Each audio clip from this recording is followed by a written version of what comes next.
Assalamualaikum warahmatullahi wabarakatuh. Salam sejahtera dan selamat petang. Berdiri bersama saya Datuk Dr. Raizat, Dr. Nohayati Rusli, Datuk Dr. Chong Chi Kiong dan Dr. Hisham Shah. Kementerian Kesihatan Malaysia ingin memaklumkan bahawa terdapat 84 kes yang telah pulih dan dibenarkan discharge pada hari ini.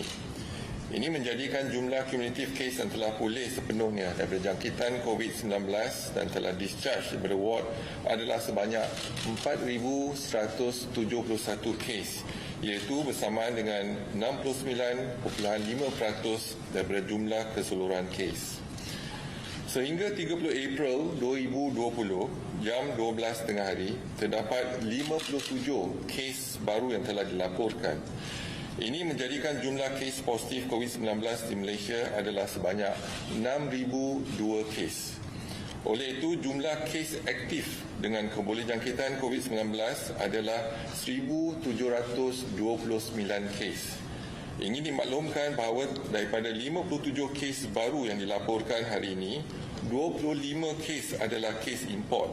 Ini bermakna kes penularan tempatan ataupun local transmission adalah 32 kes. Sehingga kini seramai 36 kes COVID-19 sedang dirawat di unit rawatan rapi dan daripada jumlah tersebut 14 kes memerlukan bantuan pernafasan. Daripada maklumat terkini yang dilaporkan ke CBRC Kebangsaan, duka cita dimaklumkan bahawa terdapat 2 pertambahan kes kematian berkaitan dengan COVID-19.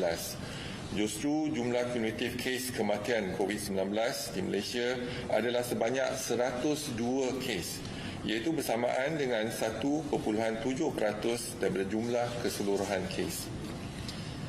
Kes kematian ke-101 iaitu kes 4,657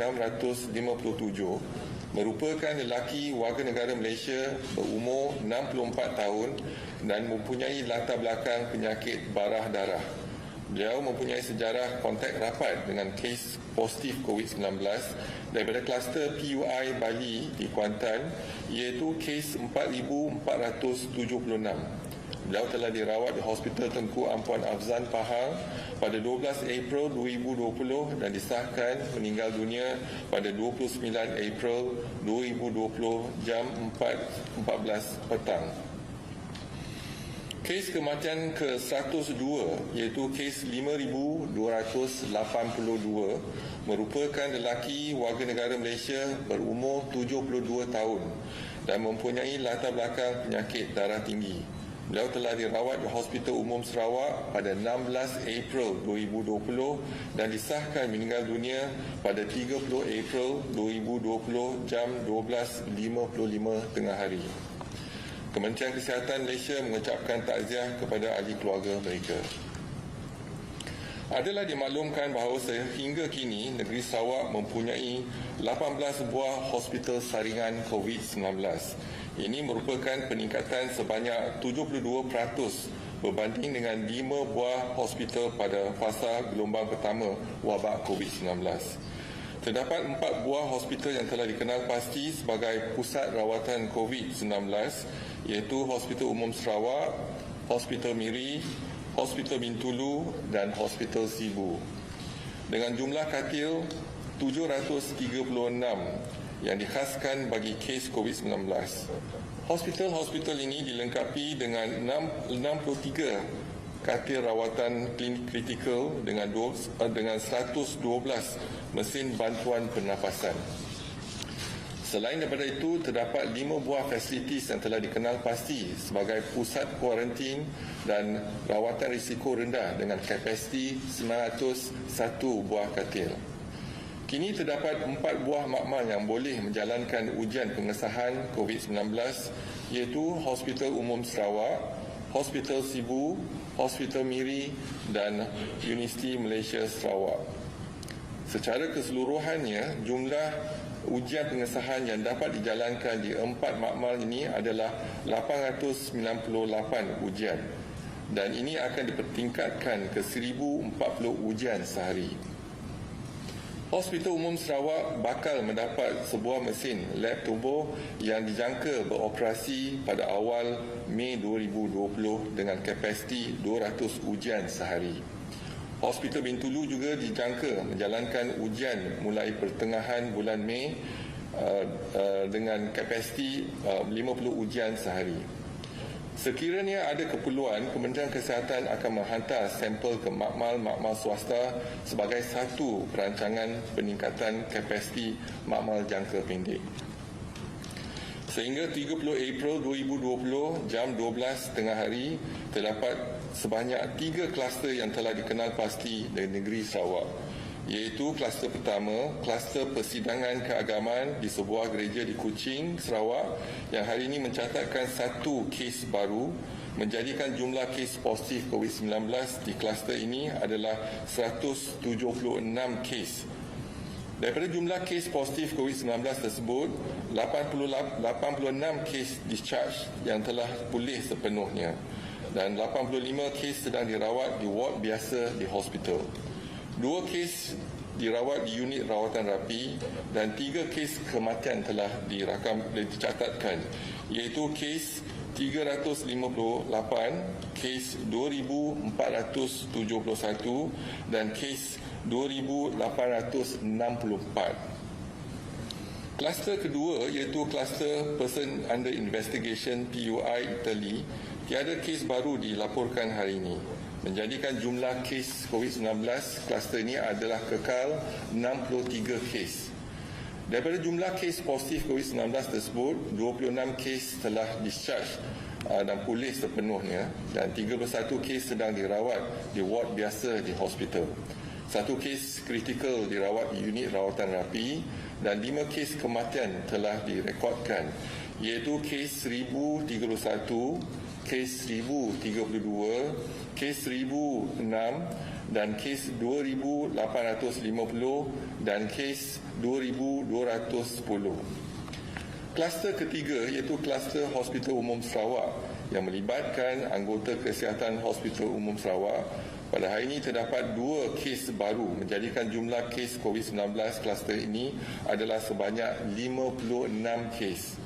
Daripada jumlah tersebut, kes positif COVID-19, 35 kes telah discharge dan pulih sepenuhnya, manakala 21 kes sedang dirawat di hospital. Kebanyakan kes daripada kluster di Hospital Umum Sarawak ini adalah berkaitan dengan kluster terbesar di Kuching, iaitu kluster persidangan keagamaan di sebuah gereja, iaitu 29 kes ataupun bersamaan dengan 51.8%. Berdasarkan siasatan setakat ini, tiada kes yang berpunca daripada pengendalian kes yang disahkan positif daripada ward COVID-19 ataupun unit rawatan rapi di hospital tersebut. Sehingga 29 April 2020, seramai 2,003 orang kontak rapat telah dikenal pasti susulan aktiviti pengesanan kontak rapat dengan secara aktif yang dijalankan oleh Kementerian Kesihatan. Didapati 1,950 anggota kesihatan adalah negatif ujian pengesahan COVID-19. Susulan penularan jangkitan COVID-19 ini, langkah pengekangan dan pembendungan yang ketat sedang dijalankan, termasuk yang pertama, prosesnya cuma di semua kawasan yang berkaitan. Yang kedua, aktiviti mobilisasi anggota dari hospital dan klinik kesihatan berdekatan.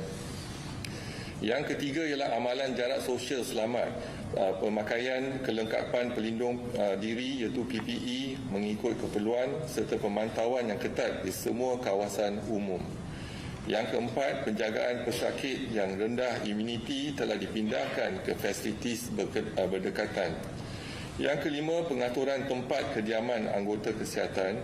Dan yang keenam, saringan menyeluruh secara berkala di semua lokasi berisiko tinggi dalam hospital.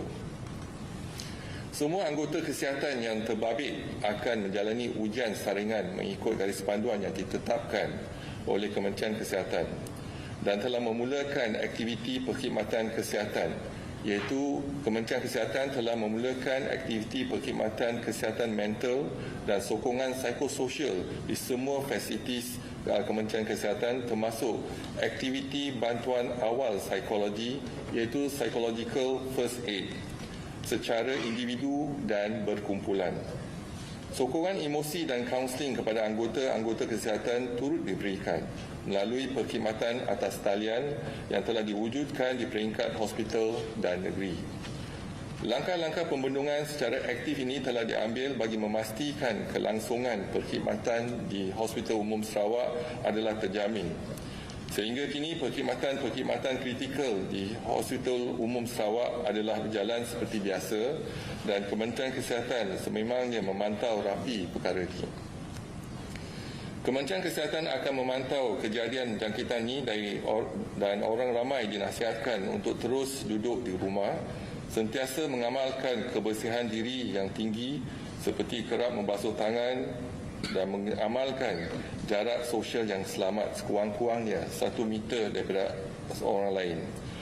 Orang awam dipohon untuk memainkan peranan masing-masing, iaitu tanggungjawab sosial dan juga tanggungjawab bersama dalam menangani kejadian COVID-19 di Malaysia. Seterusnya saya akan laporkan iaitu kluster COVID-19 sehingga di kawasan PKPD sehingga 30 April 2020. Yang pertama ialah lokaliti Menara Plaza City One. Tiada kes baru dilaporkan. Jumlah kekal 55 kes yang mana melibatkan bukan warga negara 41 kes dan ada 1 kematian yang melibatkan warga negara Pakistan. Lokaliti kedua ialah Selangor Mansion, tiada pertambahan, kekal dengan 168 kes, melibatkan 151 bukan warga negara. Lokaliti Malayan Mansion, tiada pertambahan, 12 kes dan melibatkan 10 bukan warga negara. Lokaliti Kampung Sungai Lui, ada pertambahan 1 kes, menjadikan jumlah kes 158.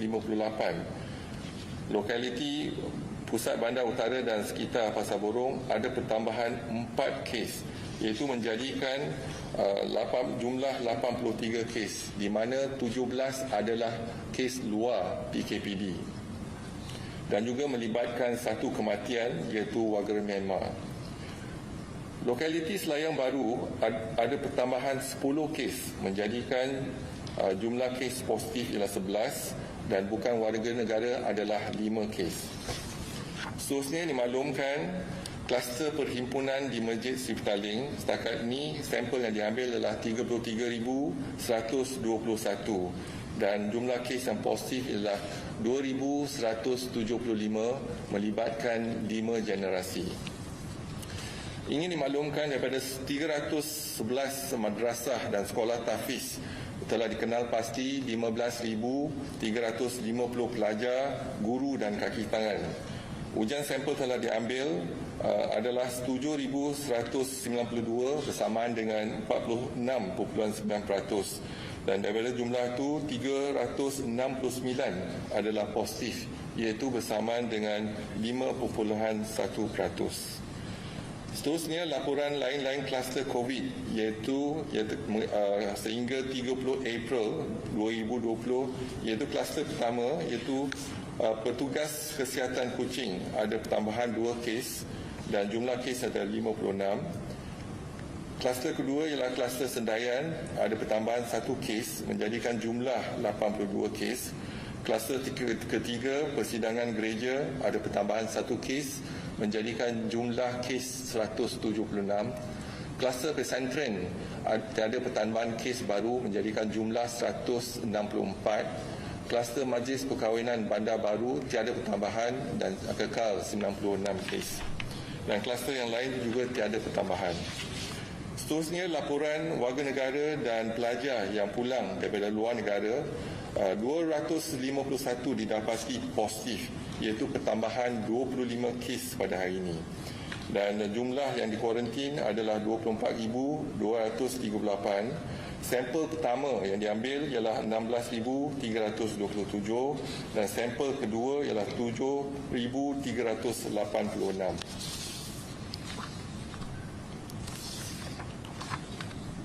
Okey, dan saya buka kepada persoalan kalau ada, silakan. Datuk Doktor. Ya. Ya, saya sementar dari bernama ya. Ada 2 soalan mengenai keadaan pelajar kita di Mersey. Sebelum ini difahamkan beberapa pelajar Malaysia yang tinggal di asrama negeri di bawah kedutaan Malaysia di Mesir pulang pada April lalu disahkan positif oleh KKM. So, jadi adakah nasihat KKM kepada kedutaan di sana dalam menguruskan pelajar yang masih tinggal di asrama tersebut? Sebab difahamkan tiada lockdown di kawasan itu. Keduanya, terdapat kira-kira 10,000 pelajar kita belajar di Mesir dan juga dalam proses pulang menggunakan pesawat khas dari Cairo semakin banyak. So, adakah keadaan ini membimbangkan? Terima kasih. Terima kasih. Jadi nasihat Kementerian Kesihatan kepada semua pelajar-pelajar warga negara Malaysia di luar negara ialah mengambil langkah-langkah pencegahan dan juga menjaga kebersihan.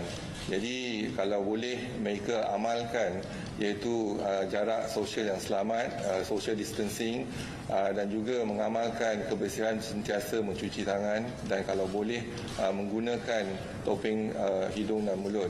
Inilah langkah-langkah yang dapat mengelakkan daripada dijangkiti.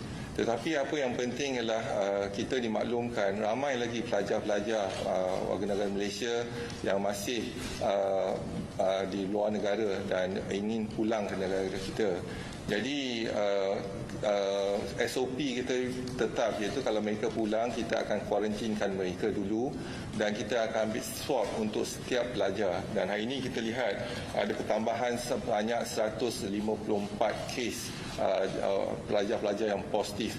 Dan yang kedua, ramai mereka cadang untuk kembali ke negara kita dan yang pasti ialah kita nasihatkan mereka kalau mereka perlu kembali kenalah mengambil langkah-langkah pencegahan. Jadi sekarang ni kita tak ada vaksin, kita tak ada ubat untuk merawat COVID-19. Apa yang kita kena laksanakan ialah mengambil langkah-langkah pencegahan. Datuk, selepas berunding dengan bakal China, apakah cadangan dan nasihat telah diberi untuk Malaysia membendung COVID? And then, adakah rawatan herba China dan herba Melayu dicadangkan oleh bakal China? Terima kasih.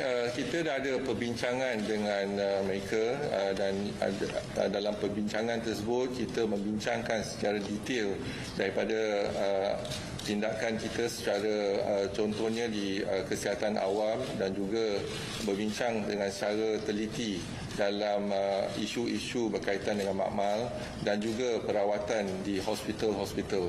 Jadi mereka dapat membantu kita dari segi pengalaman mereka, iaitu pengalaman mereka untuk mengendalikan kes-kes contohnya dari segi tindakan dalam kesihatan awam dan juga kita lihat pada penggunaan ubat-ubatan yang telah dikenal pasti.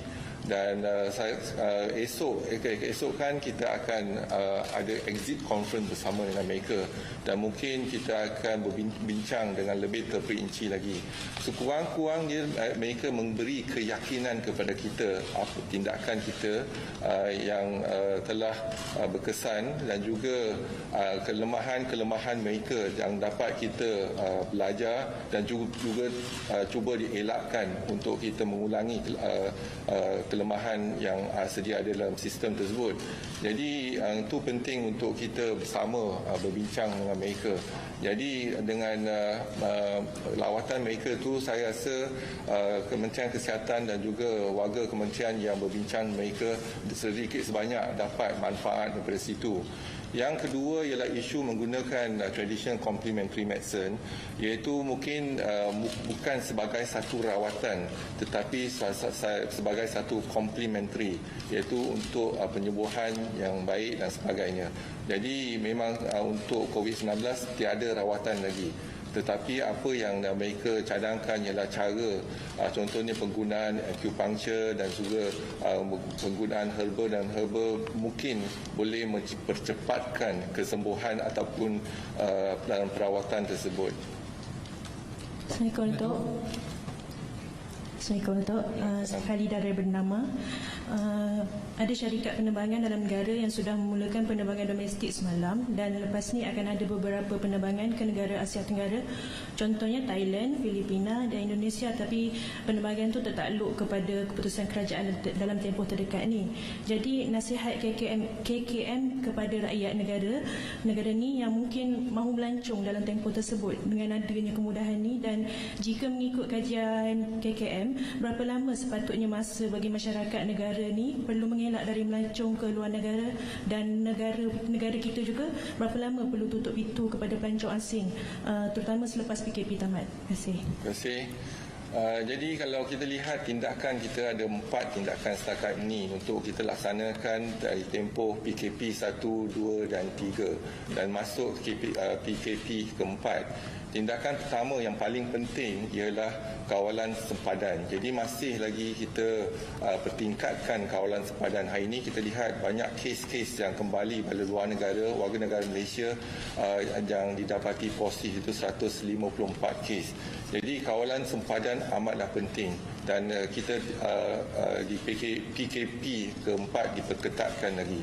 Tetapi dari segi kawalan pergerakan mungkin akan ada kelonggaran dan kita tengah bincangkan SOP tertentu, iaitu semua sektor kena patuhi SOP tersebut dan akan diumumkan dalam tempoh terdekat. Yang ketiga ialah pencegahan. Seelok-elok pencegahan ialah duduk di rumah dan juga penjarakan yang selamat, dan juga amalkan kebersihan diri yang tinggi, contohnya kerap membasuh tangan dan juga gunakan sabun dan air, begitu juga dengan menggunakan sanitizer.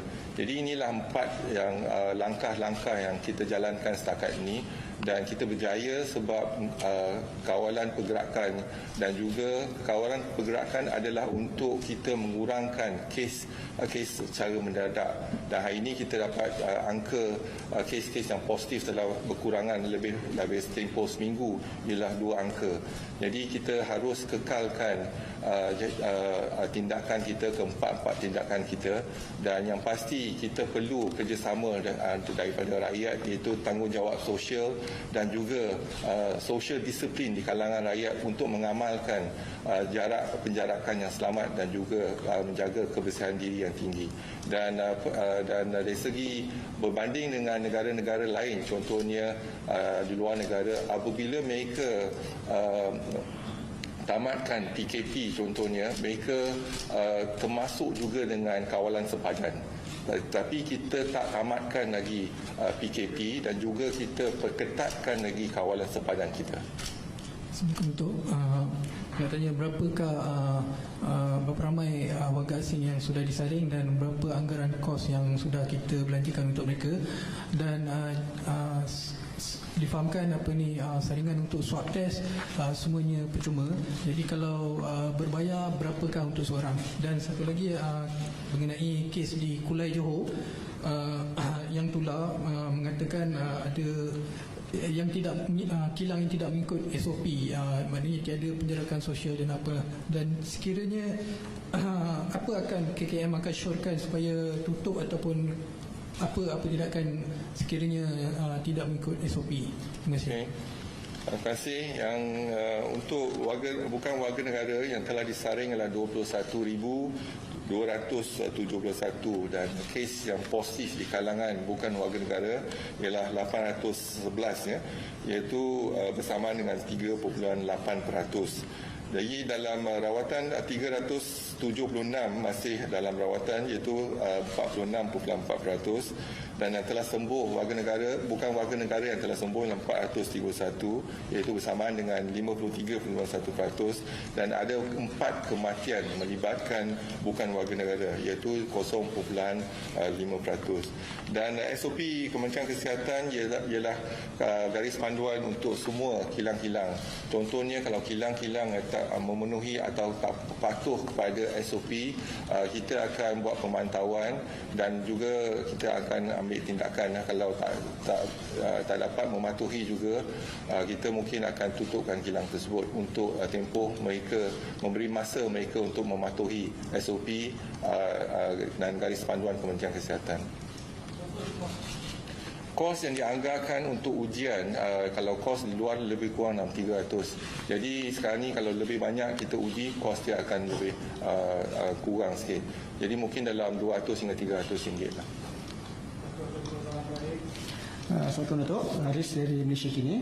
Saya ada dua soalan. Pertama sekali, semalam Menteri Kanan Kluster Keselamatan Datuk Seri Ismail Sabri mengatakan bahawa undocumented migrants di kawasan PKPD yang telah dikenal pasti akan ditahan dan dibawa ke tahanan immigration. Jadi ini adalah bertentangan dengan keputusan kerajaan dan nasihat KKM sebelum ini, di mana ada assurance given to undocumented migrants so that they will come forward untuk testing COVID-19. Jadi apa pandangan Datuk berkenaan ke ini? Dan kedua adalah berkenaan mutasi. Semalam Datuk kata ada terdapat 30 mutasi di seluruh dunia. Jadi berapakah sebenarnya mutasi yang telah dikenal pasti di Malaysia saja, dan adakah semua mutasi ini daripada strain B? Adakah MOH telah melaporkan mutasi yang didapat ini kepada WHO? Dan apa sebenarnya apakah yang bagaimanakah mutasi ini menyebabkan dia lebih agresif? Adakah dia boleh increase infectivity itu dengan dia stay on the surface much longer ataupun dia lebih kuat? Dan mungkin kalau boleh Datuk terangkan sedikit apakah perbezaan di antara strain A, B dan C? Terima kasih. Okey, terima kasih. Yang utama mengenai undocumented migrant, apa yang pasti ialah di Kementerian Kesihatan kita akan saring mereka dulu, dan juga bila kita saring, kita sahkan mereka tidak membawa virus tersebut ataupun tidak positif COVID-19. Dan kita akan asingkan mereka untuk tempoh ataupun dalam PKPD di kawasan tersebut untuk tempoh 2 minggu, itu 14 hari, dan kita akan saring sekali lagi. Jadi kalau saring sekali lagi negatif juga, baru kita pasti mereka tidak dijangkiti. Itulah tindakan di Kementerian Kesihatan.